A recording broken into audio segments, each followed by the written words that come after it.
Alright, what's up, guys? Welcome to the first ever episode of 4 Cents First one ever. with Preston and Devin.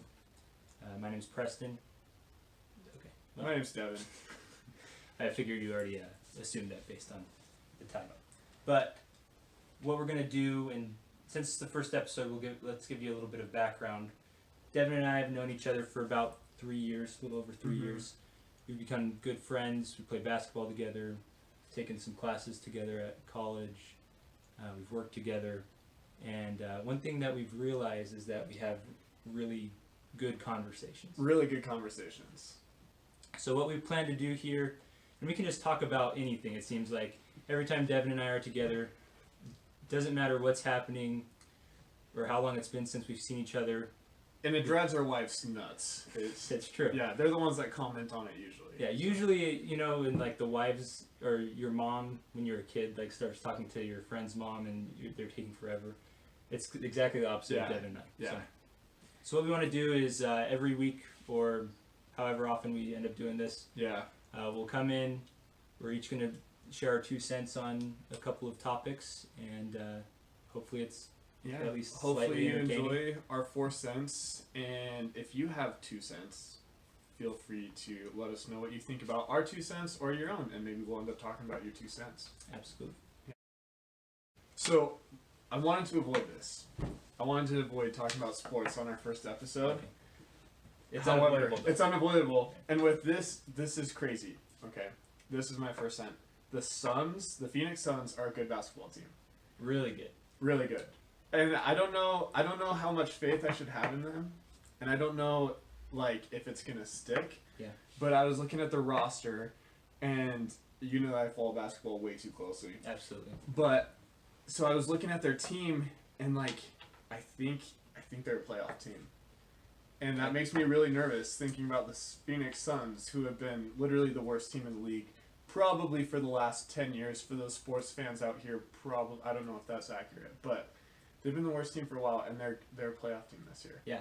What are your thoughts? I agree. I'm a little bit nervous as well, though. Yeah. I kind of feel like we're going to get to the half point way in the season. Like, they'll have a good record first half of the season, and then they'll just fall apart. Yeah, I can see that.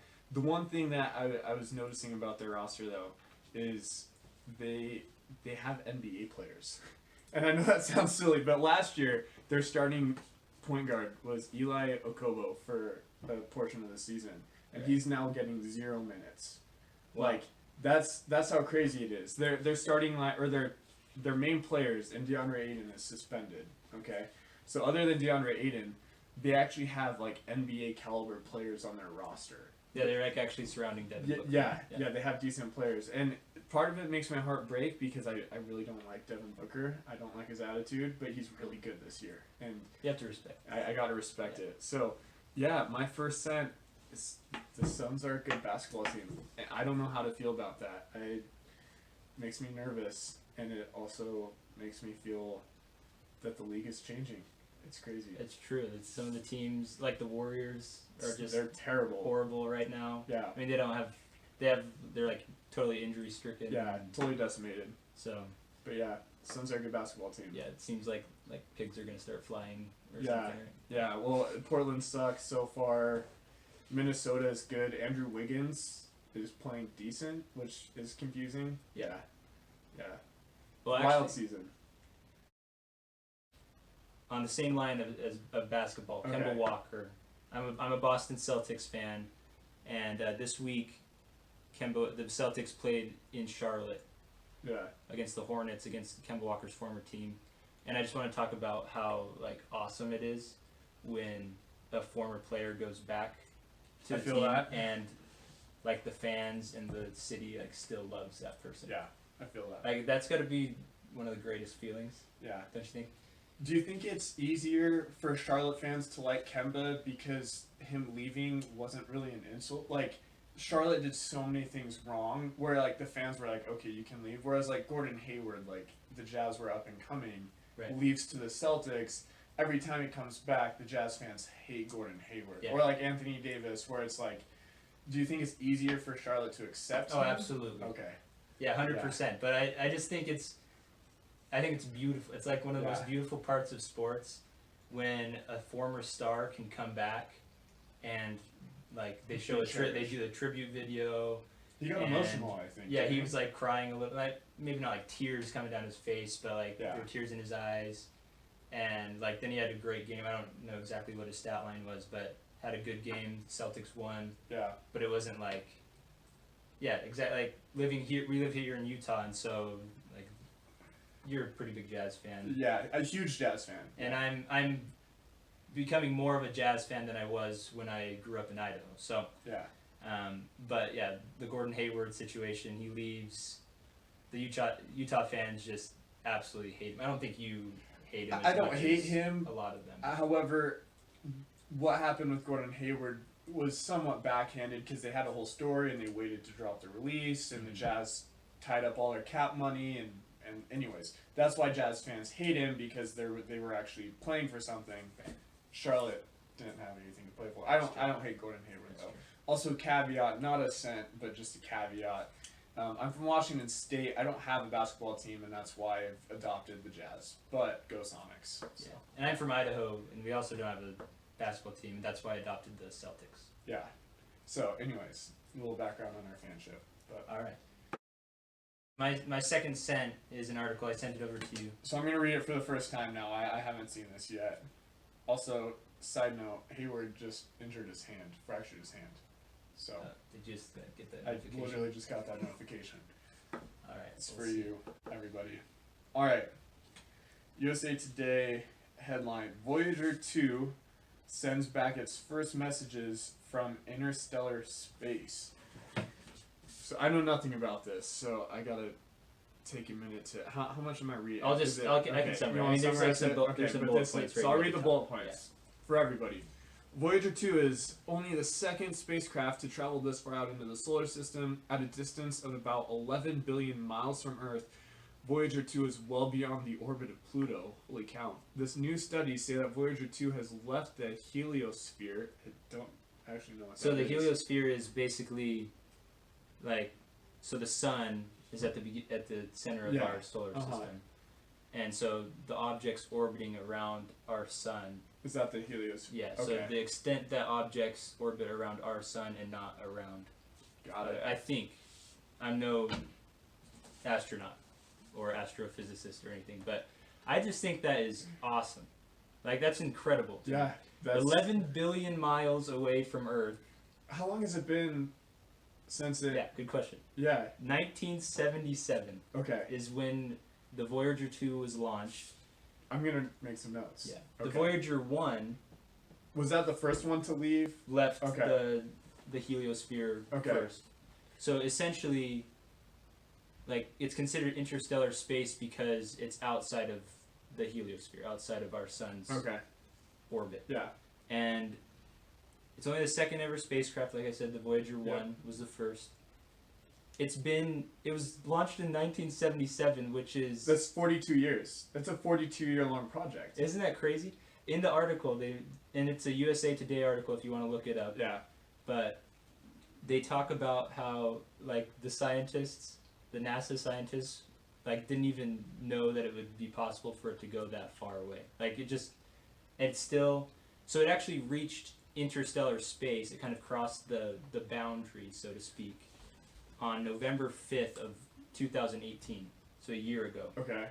And we just barely received, like, a week So ago it's or whenever this taking article is, over a year for the for messages to get back. Wow. Yeah. So So 11 billion miles. Yeah. So it's traveling. It's been traveling super fast for 42 years. That's insane. That's crazy. I know, right? I just saw that. I was like scrolling. I like to scroll through Google News when I'm bored or when I have a break at work, and like, I just saw that and I was like, what? Yeah. The Voyager 2 interstellar space. What That's the heck? insane. So It takes a year to send a message back from 11 billion miles. So I guess But apparently there's good reception out there. there's no. Yeah. I just want to know. Now I'm just interested in like learning how that transmission really works. Do you think they... Yeah. You know what I mean? Can you imagine being like the scientist that like I mean, like half the scientists that probably launched it are dead. We go like 5 miles out of town, and our phones can't Yeah.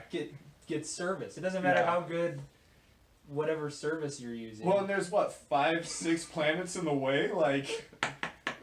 I don't get it, man. Yeah. I No, just thought that was that's crazy. insane. So if you Yeah. have some free time, like read the rest of the article. Yeah, I'll read the rest of the It's not article. I super kind of long. want to figure out how fast it travels, but that might be for after the show. Well, 11 billion divided by 42, and then you got to figure out how many months, days, hours, and miles per hour. But If anybody wants to do that math for us, let us know if you leave a comment, yeah, depending on how many viewers we get on this. It is our first episode. We don't expect much. there's gonna be one guy that watches this, and it's up to you to do the math and tell us Yeah. how fast.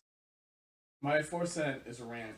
It feels like a personal attack on my finances, and I just need to let it off my chest a little bit. So you know I've been shopping for a car. Right. Okay. So I graduated in April. I have a full-time job, and I'm gonna need a commuter car. Actually, in January I'll start part-time. So I need this car, and we found a car for about $6,000. Haven't bought it yet. We're debating on how we're gonna finance it. We've almost paid the loan off on the CRV, which is great. Cool. So, anyways, right now my credit score, it was 810. Wow. Yeah, really good credit. Allie's credit score was like 760. Okay, Still great. still great. It's still really the- great. the And the green. great. It's in the green on the Yeah. FICO. You know the FICO chart. All of you guys can look up your credit score. We're both in the green. We're both excellent credit scores.